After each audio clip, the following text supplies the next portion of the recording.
Fatimah. Assalamu alaikum, peace, everybody. It's Coach Nazir as well. Today, so take your time, first of all. Share. We're going to be about 25 minutes with you today to really just go into some different Q&A and stuff that we have. We got to make sure we're definitely close because I can't see those over there. So we're going to go into some different Q&A and whatnot. How's this? Just looking this stuff right here. Okay, it does. I don't know if it's the lens or if it's YouTube that need to fix its thing. Hopefully we all right. So Facebook, IG, what's up? Yeah. So nevertheless, we're gonna try to be quick. We had some questions that were emailed to us, and we're gonna try to get through all of them. We know that we're not in 20 some minutes, at least not with the depth of answers that are required in some. Inshallah. So we're gonna do our best to do what we do and see what happens. All right. So let me see. Yeah, maybe I should take it off airplane mode. I can actually share with some people. That would help. That would indeed help. So I'm going to read some of the questions first, so you know what we're going to be working to address, as well as it may relate to you or somebody you know or whatnot, and also save some time in being repetitive. All right. So that's looking good right there. Were you able to go ahead and share? No, not yet. It's not do some from coming here. up. All right. First, let us know where you chiming in from. You know, what country, what state, what area. We are not far from the Jake Blake, about 40 minutes away from where a lot of stuff already went down here in what's called Mississippi for some people, or Wisconsin. So, nevertheless, that's where we are. Let's Talk Polygyny group. And if you are joining us from our Let's Talk Polygyny group, thank you. Welcome. And we will be continuing this conversation in our private Facebook group called Let's Talk Polygyny as well. So, if you want to continue there, we can definitely continue there. That's where we have a smaller circle of individuals who are really looking to talk more details, get some strategies and tactics and stuff like that when it comes to polygyny in particular. So, all right, just that. So like this,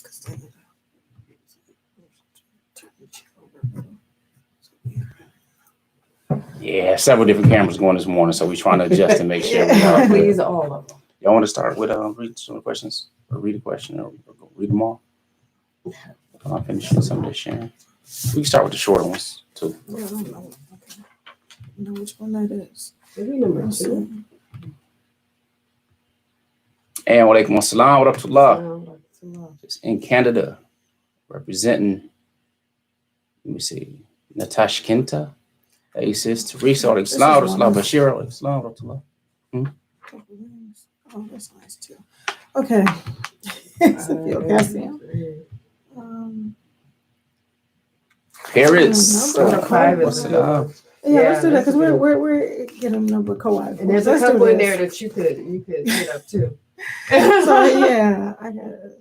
Okay, so one of the questions that we got was, I really want to get along with my co-wife, inshallah, but don't know how things are going to be like after the nikah.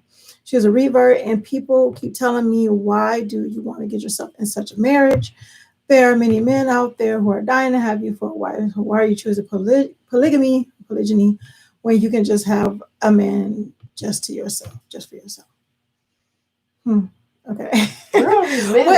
For one, I'm wondering if this is a continuation of another one. It's just a question number. No, it's not a continuation. It's a separate question. Oh, okay. Okay. Really want to get along with my co-wife. Okay, inshallah. I'm not seeing that it's an issue, so alhamdulillah, that sounds good. How do you know? But don't know how things will be like after the nikah. Okay. Yeah, that's the thing. We don't know the future.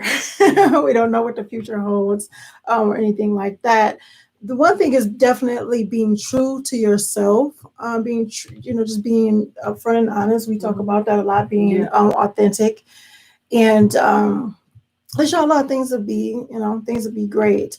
One of the things we talk about a lot, even in our Candy Co-wife Conversation podcast, we talk about being true to you and also not forcing the issue, not forcing the issue on your co-wife, but reaching out, reaching out to your co-wife if you want to have a relationship and let them know that you want to have a relationship with them, and then kind of see how it goes from there. But first and foremost, if you want that, reach out and see, but don't fear rejection but understand that rejection may come, but don't take it too personal.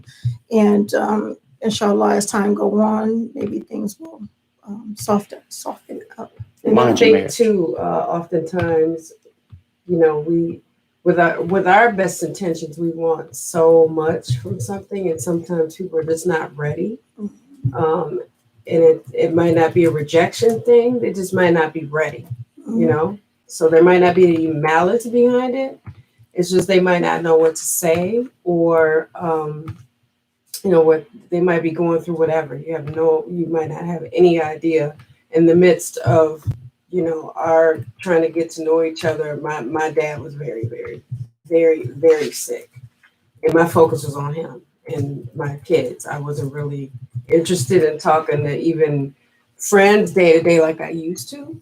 So I didn't have any room in my heart for anything other than trying to figure out how I was going to say goodbye to him. And I had so much to tell him. So I was busy with tragedy. And I think the best thing that my co-wife did was not push. It was like, try to talk to her. And if she don't want to talk, that's fine with me. So that's really good sound advice, is to not expect anything bad from it. It just might be the wrong time, and they might, be just as insecure, not ready. And another part of the question talks about people making the comments of, why do you want to deal with the, polygyny and different things like that, because there's, other men out there. And we talk about this. One of our sayings, and we say it a lot, is mind your marriage. The thing is, people are going to have their ideas of what is it? So many people, everybody has an opinion. Everybody has something to say, but you are not living your life for them. Even the same thing with wanting to get along with your co-wife. First and foremost, you make sure that you are taking care of your marriage and minding your marriage. However, because your co-wife is part of your family and you want to have a relationship with her, definitely, that's a good thing to reach out. But, like we said before, don't push if there's any rejection there. But that's another thing when it comes to people having the advice. Make sure you are focused on the stuff that you want to have in your life and in your marriage, and pretty much take what people have to say kind of with a grain of salt, so to speak. People are going to have something to say, but if you're happy with it and you're pleased with what's going on, then you work on that. You continue to build on that. They're not living your life. They're not living your marriage. All right, I'm going to read all these questions, Yes, so you'll see what we'll be addressing. Inshallah. That was number 5. All right, so it says, thank you for the useful video. May Allah bless and protect your family, you and your whole family. Allahumma ameen. I need help with something that's been troubling me. She did her nikah in 2019, and things are going well. The problem is they live in separate countries. During international flights with COVID, she couldn't really go see them or have their official wedding ceremony. It's making us feel down, but it has been 9 months since we last saw each other, and they miss each other clearly. So what should we do to cope being so far away from each other? Does going through this mean that I have to strengthen my relationship with Allah more, knowing that I'm already trying my best to do so? Really appreciate some advice. Another one is, for the shorter ones, we appreciate the long ones, but here's the deal. Today, in about 20 minutes or so, we're going to be we're going to be doing a live with the Muslim Wholehearted Initiative. So we're going to be there with the also one of the co-founders of 5 Before 5 Foundation. So that's why we're a little short on time today. So if you want to join us there, then you should, definitely join us there. We're going to be streaming from their page. And then we have another thing we're going to be doing after that as well. So today's going to be busy, but productive. So that's why we're kind of moving it along. But we also this and kind of address this in our private Facebook group called Let's Talk Polygyny. So another one. Another sister says her husband tells him that he wants to take a second wife. They've been together for over 10 years and have 4 children, but he hasn't been providing fully. Now he told me that he still isn't providing fully. Am I not right to say I'm not going to budge or compromise on my rights, and he has to provide a certain amount for me and kids before marrying a second? If he can't do this, then why does he even want another wife? I'm not happy about the whole thing. All right. Another one. Can we do more talks on how to step parent or co-parent? I'm potentially entering a future relationship in which I'll be the step parent of a teen and young child, and I'm 23. So I need as many tips and help so far as co-parenting goes. So how can people who never had children before co-parent effectively? Yep, that's that one. Then there's another one. I just took on a third job to make sure I'm secure financially. My husband does not consistently help me with bills. His first wife told me numerous times that her husband is weak and doesn't financially support her either. I'm not sure if there's some truth in that. What should a husband be financially responsible for? That's another one. And then a few more have come in email. All right, that's a little longer. Jump to this one. Thank you. Okay. Dear sisters, I have 2 questions. The first, does the first wife have to consent to polygyny? Second, I'm intended to a brother who has a wife. We've been intended for a year. We have set a date, and he wants to tell his wife 2 weeks before the nikah. I'm concerned that this will be painful for my sister. I've advised him to tell her now. What advice can you give us? Another, what are some positive practices for raising children in a polygynous household? And what are some recommendations for polygynous relationships in which the sister wives want to live in separate homes? Those are for the relatively short questions. Asking the other questions will take a little bit more time, but we do intend to address them, inshallah. Again, in our private Facebook group where we have a little bit more time to really just address them and go a little deeper than the cursor thing. So do you want to, let's say this one right here. First, I have to consent to polygyny. Second, she's intended for a brother for a year, and then he wants to wait until 2 weeks before the nikah. She's concerned that would be painful for her sister. She's advised him to tell her now. What advice you give us? Let's go with that one. You're talking dear sisters. I have 2 questions. You don't want to hear from me? That's fine. So feel free to just go ahead and jump on this. Talk to you. No, she doesn't have to consent to polygyny. It's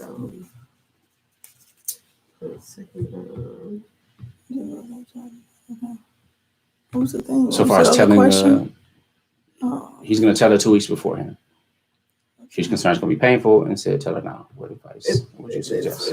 It may indeed be painful, but I'll be honest with you, that's part of life, and sometimes part of being honest, there's pain attached to honesty oftentimes, but there's also joy attached to it.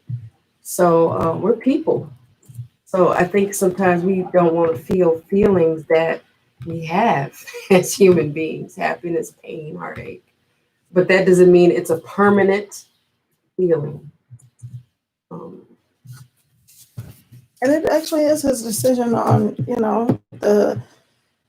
it's his decision on how he wants to handle it for the most part. And yes, you can edge him and encourage him to tell him sooner than 2 weeks or whatever the case may be. But do anybody know that if it's going to be 2 weeks, a month, or anything like that, is it going to change, the feelings that will happen? The feelings will most likely, whatever feelings are going to happen is going to happen regardless if it's, a month ahead or 2 weeks ahead or the day before, the day, right? The feelings are still going to be there. I think one of the things about the timing of telling is to have the time to adjust for the most part, see what the adjustment period is. However, how he wants to deal with that is his way of dealing with that. Your marriage is your marriage to your husband. Her marriage is her marriage to your husband, you guys' husband. So the way he deals with that, the way he deals with his marriage over there is the way he deals with his marriage over there. Just like the way that he deals with his marriage with you is the way that he deals with his marriage with you. I mean, that's kind of the shortened version of the answer that I would give. Kind of let him, be the man and, focus on what he wants to do within his marriages. As long as he's being just, he's doing the things that he must do, as a Muslim man or as a man, period. In an ideal world, there's rarely, well, in an ideal world, there's usually a piece of advice that's really simple. So it's like, cool, no problem. Let's go ahead and address this. It should be like this. You'll recognize that there are very few cookie cutter type scenarios, except something like a question where you say, does the husband have to get his permission from his, current wives or first wife, or what have you? And the answer is no. I mean, that's pretty clear, right? But in this particular situation, if you decide, okay, I'm going to tell her 2 weeks in advance and then deal with whatever fallout may come from that, because evidently there's some type of fallout come from that, then he has to make that decision. All right. Ideally, it'd be better to talk with it and discuss it in advance and have all this understood and so on and so forth, because that would be more peaceful. Okay, that'd be a lot easier. Sometimes for a person to say, okay, well, I'm going to wait till afterwards and do it after the nikah, whatever, and still deal with the same fallout that they're going to deal with either way it goes. So that's his decision to make. Again, in an ideal world, it would be better. Maybe the person will talk about the subject, all kinds of stuff that goes on, but he has that decision. Best practice is to deal with it before, where you can have these different difficult discussions in advance. But if not, that's his decision, not yours. Okay, and that's your husband. So, or will soon be your husband, inshallah. So that'd be that. But there's also another question that was a little more disturbing. I think I'm misreading this one. Yeah, that was great. Disturbing. That one was disturbing. Yeah, that was disturbing. Okay. Disturbing. For me, I'm the one who was about to get married. Go ahead. I'm about to get married to a man who has a wife and 4 children, which I pray comes true. But the wife in question is threatening her husband that should he go ahead and marry another woman, she would not just leave him, she will also kill him. In a case like this, what advice would be provided? She's threatening to kill her husband if he marries another woman. It's Serious. All right, first of all, if that is the case, and again, we're assuming that things are being upfront and straight. Here's the challenge. Mental health issues are real. And there are many sicknesses and people walking around sick and have no idea. And we don't have any idea other than maybe speaking with someone or trying to evaluate. And if you don't know different signs, you're not a professional, you may not be able to. This is more than a polygyny. You really have to evaluate yourself if your spouse is talking about killing you, period, on anything. We don't belong. We're not slaves to other human beings. We don't belong to them at all. Our souls do not come from them and will not return to them.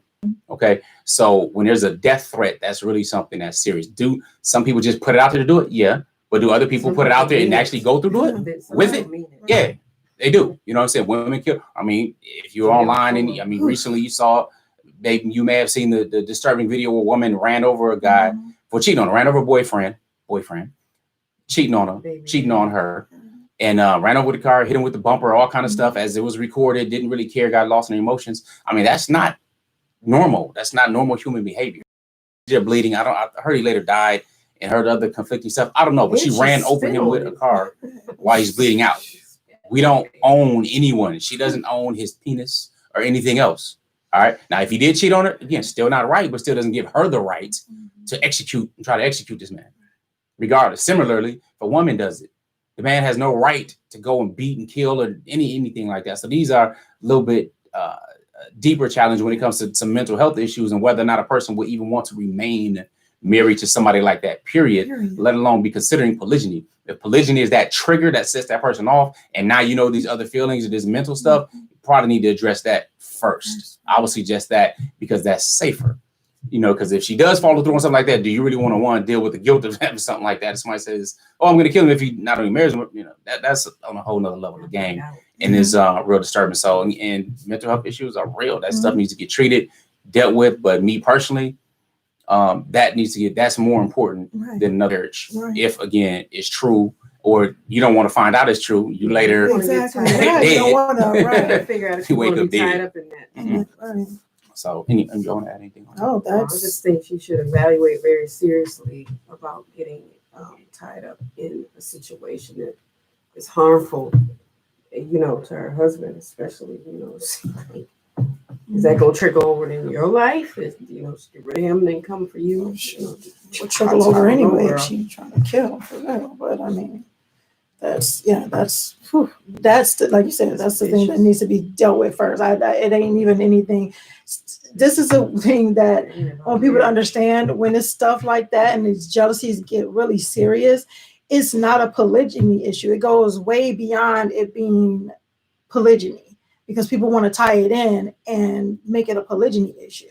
And it's actually a person issue. It's a personal, whether it's mental illness, whether it's allowing your jealousies to get the best of you, whether it's, not having, your heart in the right place or anything like that. That's a personal issue, not as a polygyny issue. But of course, when it comes to being intertwined into polygyny, of course, we would discuss that, and even being personal issues anyway, because it's called outstanding personal relationships, not just outstanding polygyny relationships. Just saying. So, yeah. Anything else? No, just listen. All right. Let's see. What about the long distance relationship? Got married in 2019, live in separate countries, but of course, COVID has shut a lot of that down. What can they do to kind of work on the relationship? How can they cope being so far away? You could answer that, maybe.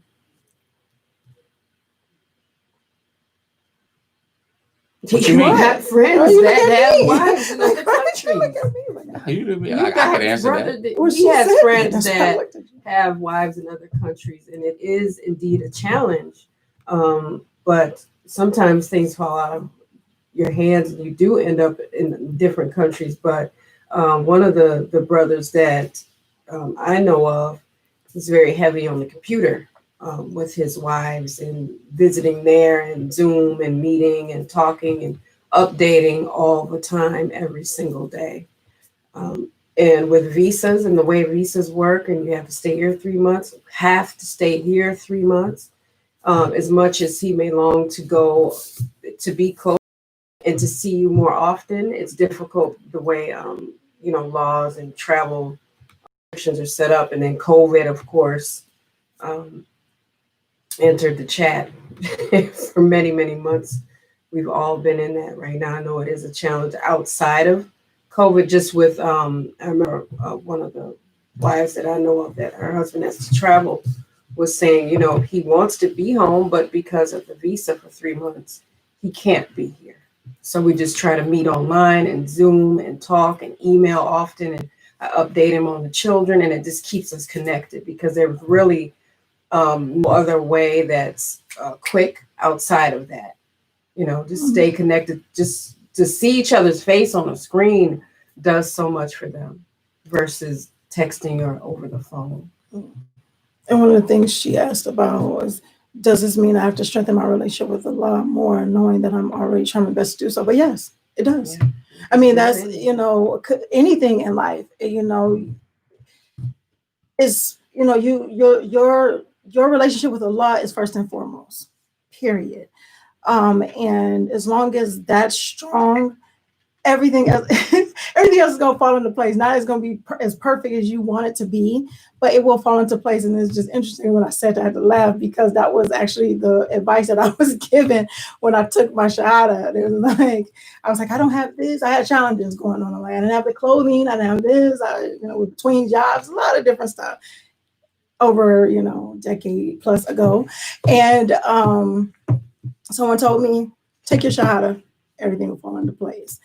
And alhamdulillah, it was, because my thing was my trust was in Allah. I trust in Allah, still do. Any type of challenges, troubles, good stuff, bad stuff, whatever. And it always falls into place, always. So yes, strengthen your relationship with Allah first and foremost. And those ideas and those, a lot of the things that you need to do is going to come to you. And you're going to wonder where, how, whatever. It's going to be because of your close relationship. Sure. All right, so we'll take 2 more questions, and then that's a wrap for today. And of course, you can join us in our polygyny group. Now, for those who've asked, we do have a deeper dive course where we go in a lot more detail, provide more worksheets and more coaching with our Relationship Mastery Inner Circle program. So details are on outstandingpersonalrelationships.com/RM. So here's the question. Can we do co-parenting? Is that the one? Yeah, can we do more talks? You can talk about the video that the next blog post is going to get put up either today or tomorrow. More talks on how to step parent or co-parent. she's 23, about to get married, doesn't have any children. Need as many tips as possible on how she be a good co-parent. And our most recent blog post is on co-parenting by Coach Nyla. I believe that's what she may have commented on that video. And then Coach Fatimah recorded one. We're gonna in the process of that up. So how can people who have never had children at home co-parent efficiently? What are some tips you support there? Well, I think one thing I'll say that my co-wife did, that Coach Nyla did, is she got to know each child individually. And she's pretty good at knowing their likes, their dislikes, their passions, so they're like, if they get a gift, they go, oh, this is so me. I'm like, she's had a lot of practice with you. But the intention to get to know the children as people versus just the children of your husband is big, because children, especially teenagers, can pick up on BS very quickly. So if you come to them and they don't feel like you're being genuine, they know. So one thing that our daughters are all adults now, they're 18 and over. Remember that. Always a genuine, organic conversation of getting to know who I am outside of my father, or just me being his accessory, I thought was big. And especially with our 25-year-old, she's not easy. It's not easy to crack her safe. But she told me probably, I think, a month ago, she was like, I really, really like her. She would never say this if she didn't. She would never. So she was like, I really like her. She's very peaceful. And I like the peace that she offers. And so I said, well, I was going to ask her, who are you? Where'd you put my child at? But there's maturity that happened with our daughter / bonus baby, as a 25-year-old woman saying to me as a woman, I like her as a woman versus just, I was additional wives. They got to know each other. So I noticed that particular child, the oldest of the 10, now she'll sit by her, talk to her. My daughter has a kitten. She always, I have to bring the kitten so that so Sister Nyla could see. I know, because she likes him so much. So I see, because of that, getting to know them helps so much, because those adult kids are rough. They can be rough. Oh, yeah, teary-eyed, because that's a big, family is a big deal. I saw it was a question or something. Of course, we'll comment on a lot of these things in the group and everything like that. But it made me think of that when I was talking about a family, having this family, that they want to have this family.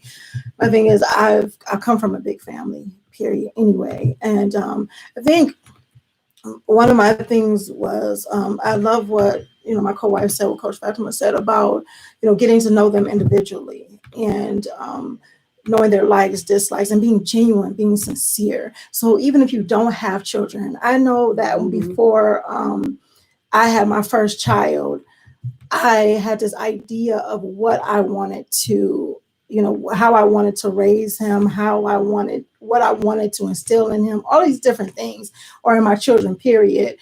And I worked out that type of thing with myself. However, it's different being a co-parent and coming into polygyny, or, just coming into a relationship or a marriage with a person who already has children, because now I was speaking with them. You want to make sure that you include the parent and parents, or ideas of what you want to do or how you want to proceed with developing a relationship with these children or child or anything like that. But of course, first and foremost, be sincere. And, don't force anything. Consistently say, or constantly say, don't force. And that's one of the main things. Yeah, make sure you keep the parents involved and make sure you get to know the children and don't force anything. Good stuff. All right, y'all. We out. We appreciate you. Again, if you want to join the Zoom that we're about to do with Muslim Wholehearted Initiative, please do go to the Facebook page, get the links and everything from there. We have to get logged in because we run about 30 seconds behind. Assalamu alaikum. Peace. You know what? It's similar to like getting another co-wife. Yeah. It's like that. careful. Don't want to push it. You might not want to push, like Shanae said. Don't You just really. might not want to push it. It's not, is it on the screen? Okay, where is it? You Yeah, had we it on gotta something find totally the- different. Yeah, you had it on totally different. Things. Find it. Ask me good questions. Okay. Really good, really good questions.